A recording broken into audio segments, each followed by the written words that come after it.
ಮನ್ಸನ ಜೀವ ನೀ ನುಡಿಸಿ ಆಡಕ ಢಮರು ಆಗ್ಯಾವ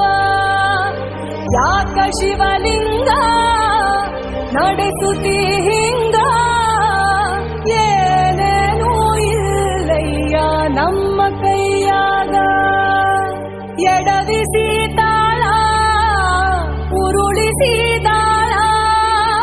ನಡೆಸಿದಿ ಬಾ